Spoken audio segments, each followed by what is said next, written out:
Brought to you by Techno Camon 30 series.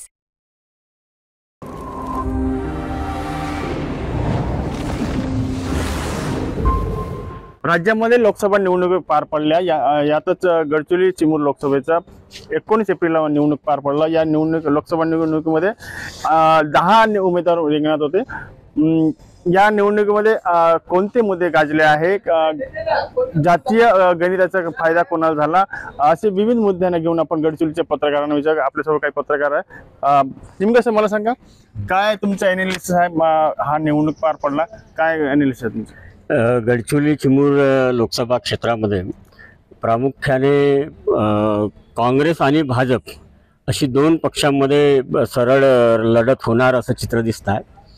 मला असं वाटतं की या निवडणुकीमध्ये जातीय जी गणितं आहेत ती प्रभावी ठरणार हे निश्चित आहे। याचं कारण असं की काँग्रेसने जो उमेदवार दिला होता डॉक्टर नामदेव किरसान, हे किरसान अनुसूचित जमातीचे आहेत, परंतु ते अशा घटकाचं प्रतिनिधित्व करतात की जे अनुसूचित जमातीमध्ये एका छोट्या घटकाचं प्रतिनिधित्व करतात।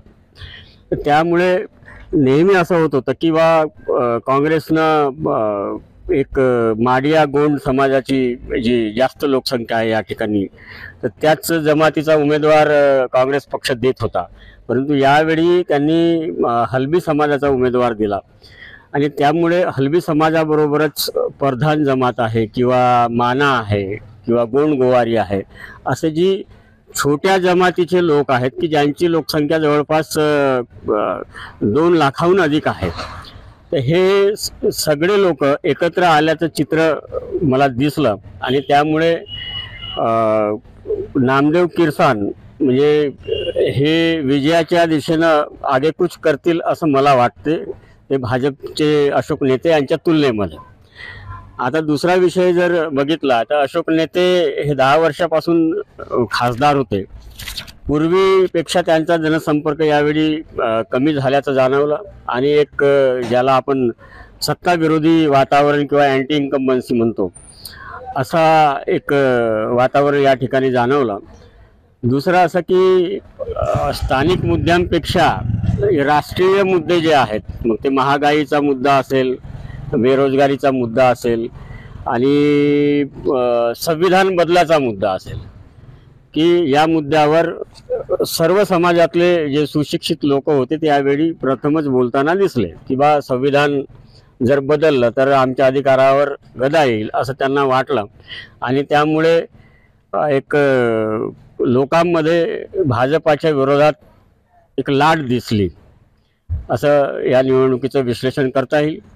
आणि या विरोधी लाट, सत्ता विरोधी लाटेमध्ये काँग्रेसचे डॉक्टर नामदेव किरसान हे विजयी होतील असं सध्या तरी मला वाटतं। आपलं तिपाले सर, या निवडणुकीत उमेदवारासाठी कोणते मुद्दे महत्त्वाचे ठरले आणि जे निवडणुकीमध्ये प्रचार करण्यात आला, मोदीचा फोटो महत्त्वाचा करून त्यांचा उमेदवाराचा फोटो नव्हता, याचा फायदा झाला काय वाटतं? मला असं वाटतं की दोन्ही पक्षाकडनं काँग्रेस आणि भाजपमध्ये सरळ लढत झाली। या ठिकाणी दोन्ही पक्षांनी उमेदवारी जाहीर करण्यासाठी जो वेळ घेतला त्याच्यामुळे एक निगेटिव्हिटी तयार झाली होती आणि विद्यमान खासदार जे आहेत अशोक नेते यांना त्याचा जास्त सामना करावा लागला। कारण की जेव्हा आपण बघतो 10 उमेदवार आहेत आपल्या रिंगणात, तर 10 पैकी अशोक नेते हे असे आहेत की ते म्हणजे जुने आहेत, बाकी सगळे चेहरे हे नवीन आहेत, तर त्यांना त्या गोष्टीचा फटका बसण्याची शक्यता आहे। दुसरी गोष्ट अशी की जिल्ह्यातील जे प्रश्न आहेत, बेरोजगारी असेल, त्याच्यानंतर पायाभूत सुविधांचा विषय असेल, इथल्या आरोग्याच्या समस्या असतील, तर हे विषय कुठं जास्त चर्चेत नाही राहिले, हे विषय मागे पडले निवडणुकीमध्ये। आणि देश पातळीवरील मुद्दे असतील, आता सरांनी सांगितल्याप्रमाणे संविधान बदलाचा विषय असेल किंवा महागाईचा विषय असेल, हे मुद्दे चर्चेत आले आणि थोडीशी सत्ताविरोधी लोकांमध्ये वातावरण होतं, त्याचा फटका सत्ताधाऱ्यांना बसू शकतो। आपल्या मिलिंद उमरे आहेत, काय वाटतं तुम्हाला? आता मतदान झालं, आता 4 जूनला निकाल येणार आहे, कशा प्रकारे बघता हा निवडणूक? महत्त्वाचं तर गडचिरोली चिमूर लोकसभा क्षेत्रात एकूण 10 उमेदवार होते आणि 2च उमेदवारांमध्ये काट्याची टक्कर म्हणतो आपण अशी लढत होणार आहे। एकूण जे बघता जे मुद्दे आले ते सगळे राष्ट्रीयच होते. सगळ्यात महत्त्वाचं म्हणजे यावेळेस थोडा कठीण काळ भाजपचे जे सध्याचे विद्यमान खासदार आहेत आणि उमेदवार आहेत अशोक नेते यांच्यासाठी थोडं कठीण आहे नक्कीच हे. पण शेवटच्या क्षणापर्यंत काय होईल हे सांगता नाही येत. निश्चित जे विजयी होतील हे तर आपल्याला 4 जूनलाच कळेल. पण ज्या पद्धतीनं रणनीती आखल्या गेली भाजपकडून त्यात काय झालं की म्हणजे सगळीकडेच हे होतं की उमेदवार नेते किंवा बाकी ठिकाणी पण असंच झालं की त्या उमेदवाराऐवजी तिथे नरेंद्र मोदीच पंतप्रधानच उमेदवार आहेत अशा पद्धतीनं हा सगळा प्रचार करण्यात आला होता. त्याचा काय आता इम्पॅक्ट येईल, कारण ही खूप वेगळी स्ट्रॅटेजी आहे. याच्या आधी उमेदवारावर फोकस होत होता, पण एक आणखी हे दिसलं या निवडणुकीत जे माझ्या लक्षात आलं की म्हणजे डॉक्टर नामदेव किरसाण हे काँग्रेसकडून लोकसभेसाठी पहिल्यांदा लढत आहेत. नवखे उमेदवार आहेत खरं तर. अशा वेळेस भाजपने इतकी ताकद लावलेली आहे, त्यातून असं वाटतं की त्यांनाही ही निवडणूक खूप त्यांनी गंभीरतेने घेतलेली आहे. कारण एरवी गडचिरोली जिल्ह्याचे पालकमंत्री असलेले आणि राज्याचे उपमुख्यमंत्री आहे देवेंद्रजी फडणवीस, ते पालकमंत्री म्हणून फार फिरकले नाही गडचिरोली जिल्ह्यात. पण या निवडणुकीच्या वेळेस त्यांनी ज्या सभा घेतल्या किंवा थेट केंद्रीय मंत्री नितीन गडकरींची सभा झाली किंवा प्रदेशाध्यक्ष बावनकुळे आले, यांनी ज्या पद्धतीनं इथे प्रचार केला. आपण दुसऱ्या बाजूनं जर काँग्रेसचा बघितला तर तिकडे विजय वडेट्टीवार विरोधी पक्षनेते त्यांच्या काही सभा झाल्या.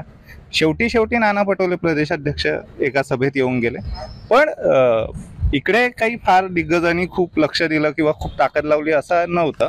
पण दुसरीकडे नेत्यांकडून जी ताकद लावण्यात येत होती ती खूप जास्त, म्हणजे त्यातून कदाचित ही सीट सुटण्याची एक ते भय पण असेल.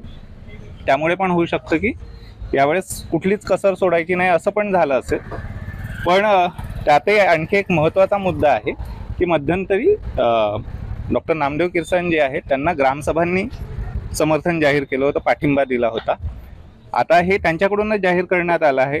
ही जर बाब खरी असेल आणि जर ग्रामसभांनी खरंच मेहनत घेतलेली असेल, कारण इथल्या ट्राईब्स जे आहेत आदिवासी, त्यांची एक स्वतःची वेगळी यंत्रणा असते, त्यांची एक वेगळी व्यवस्था असते, ग्रामसभेचं एक वेगळं प्रशासन असतं. ते जर कार्यान्वित झालं असेल तर मग हा जो निकाल आहे तो डॉक्टर नामदेव किरसाण यांच्या बाजूने झुकू शकतो. पण शेवटी या सगळ्या शक्यतेचा अंदाजाचाच हा सगळा विषय आहे. शेवट आपल्याला जे कळेल ते 4 जूनलाच कळणार. आज सुमित पापळे आपलं पत्र. सुमितजी, मला सांगा, हा लोकसभा निवडणूक पार पडला, 4 जूनला निकाल येणार आहे. उमेदवारांनी कोणत्या मुद्द्यावर निवडणूक लढवली, कोणता मुद्दा गाजला आहे आणि मतदान झालं मागच्या 2019ला आणि आत्ताचा बघता सेमच आहे, काय वाटतं मग पूर्ण एनालिसिस? खरं तर लोकसभा निवडणूक घोषित झाल्यानंतर उमेदवारी वाटवा संदर्भात जो गोंधळ सुरू झाला होता, शेवटच्या क्षणाला दोन्ही पक्षाकडून उमेदवारी देण्यात आली, त्याच्यामुळे इथे अनेक दावेदार उभे राहिले होते. दुसरं म्हणजे हा जो लोकसभा मतदारसंघ आहे हा महाराष्ट्रातला क्षेत्रफळाच्या दृष्टीने सर्वात मोठा मतदारसंघ आहे. त्याच्यामुळे इथे प्रचारासाठी खूप वेळ आणि खूप मोठी यंत्रणा इथे लागणार होती, हे दोन्ही पक्षांना माहिती असताना शेवटच्या क्षणी उमेदवार दिल्यामुळे कार्यकर्त्यांचा आणि त्या उमेदवाराचा गोंधळ उडाला. आणि राहिली गोष्ट उमेदवारांच्या विजयाचा आणि पराभवाचा, तर मागच्या 2 टर्मपासून भाजपचे खासदार अशोक नेते या लोकसभेचे प्रतिनिधित्व करत आहेत. त्यांना तिसऱ्यांदा, शेवटच्या क्षणी काय होणार, तिसऱ्यांदा त्यांना इथे उमेदवारी देण्यात आली. आणि त्याच्यानंतर इथे काँग्रेसने नामदेव किरसाण यांच्या रूपाने नवा चेहरा दिला. काँग्रेसमध्ये यामुळे थोडं बंड झालं, त्याच्यामुळे त्यांचे 2 नेते हे ऐनवेळेवरती भाजपमध्ये त्यांनी प्रवेश केला. त्याच्यामुळे याचा फटका भाजपला बसू शकतो असाही अंदाज निवडणुकीदरम्यान वर्तवण्यात आला होता. पण आता तो कितपत हा फटका त्यांना बसला हे 4 जूनला कळेलच आपल्याला. पण जे इथले स्थानिक मुद्दे आहे आणि जे राष्ट्रीय मुद्दे आहे, जसं की आता आमच्या सहकाऱ्यांनी म्हटलं, या मुद्द्यांची इथे चर्चा होतीच, पण काही स्थानिक मुद्द्यांनाही घेऊन लोकांनी रोष व्यक्त केला आहे. 2 टर्म झाले खासदार इथे होते, त्यांचा जनसंपर्क शेवटच्या टर्मला थोड्या प्रमाणात कमी झाला होता, त्याच्यामुळे त्यांच्याबद्दल थोडा रोष इथे पाहायला मिळाला. आणि राहिला प्रश्न काँग्रेसच्या उमेदवाराचा, तर ते पहिल्यांदाच या लोकसभेच्या रिंगणात होते आणि ते आदिवासी मधल्याही हलबी या कम्युनिटीतून बिलॉंग करत असल्याने त्यांच्या जातीचाही मुद्दा भाजपवाल्यांनी उपस्थित केला होता, पण तो काही फार प्रमाणात प्रभावी ठरला असं मला वाटत नाही. त्याच्यामुळे एकंदरीत स्थिती बघितली तर सध्या तरी काँग्रेसचं पारडं जड आहे. सध्या म्हणजे कल जनतेचा कल कोणाकडे म्हणजे कन्फर्म म्हणजे काय सांगाल?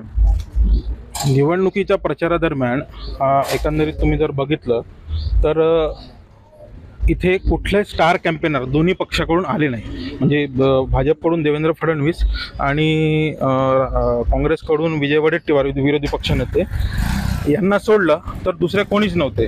आणि विशेष म्हणजे जे भाजपचे मित्रपक्ष होते एनवाड्यावर अजित पवार गटाचे जे मंत्री आहेत धर्मराव बात्राम यांनी एक हाती भाजपसाठी जो प्रचार केला संपूर्ण लोकसभेत तो चर्चेचा विषय ठरला होता. तर दुसरीकडे विजय वडेट्टीवार यांनी पूर्ण लोकसभा क्षेत्र पिंजून काढला. या दोघांमध्ये जो कलगीतुरा रंगला होता तो देखील या निवडणुकीत चर्चेचा विषय ठरला होता. परंतु भाजपमधील अंतर्गत ज्या कुरघोड्या होत्या, कारण की अंतर्गत जो वाद होता त्याही बाबत खूप मोठी चर्चा होती. भाजपचे काही नेते यावेळेस अशोक नेते यांच्या विरोधात काम केल्याचीही चर्चा यावेळेस या निवडणुकीत पाहायला मिळाली. त्याच्यामुळे याचा फटका अशोक नेते यांना मोठ्या प्रमाणात बसू शकतो असा अंदाज इथे वर्तवण्यात येत आहे. त्याच्यामुळे 4 जूनला जो काही निकाल असेल तो 4 जूनला कळेलच. पण सध्या तरी एकंदरीत वातावरण इथं बघितल्यास काँग्रेसचं पारडं जड आहे. या होत्या गडचिरोलीच्या पत्रकारांच्या प्रतिक्रिया. येत्या 4 जूनला जे निकाल येणार आहे गडचिरोली चिमूर लोकसभेचे, निकालानंतरच कळेल की जनतेने कोणाला कौल दिला आहे. कॅमेरा पर्सन हितेश ठेंगेसह व्यंकट जुडवार, मुंबई तक, गडचिरोली.